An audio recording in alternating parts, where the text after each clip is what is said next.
story begins in the land of the birds. Conference of the Birds has been adapted by Faceless for the outdoors from a 13th century Sufi poem.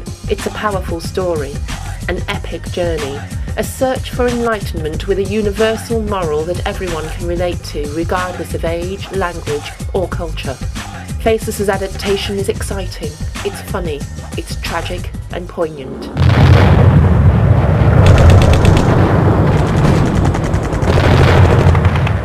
We work with mask, puppetry, clowning, non-verbal physical performance. Each time we perform the show, we work with a community cast aged 11 plus, sometimes a little younger if parents and carers wish to work with their children.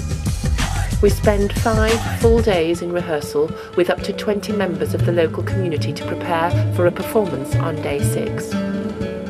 We create a safe working environment where our cast, many of whom have no previous performing experience, will gain the confidence to perform in public.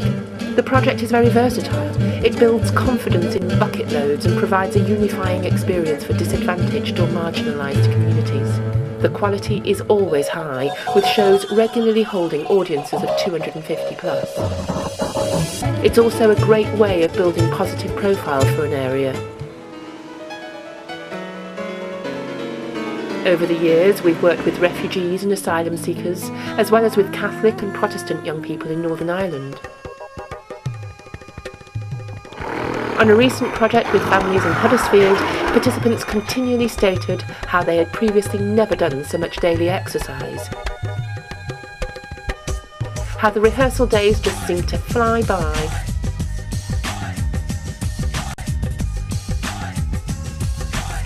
And how the project was the best week of their lives. In the past 3 years, Faceless's Conference of the Birds project has worked with over 750 participants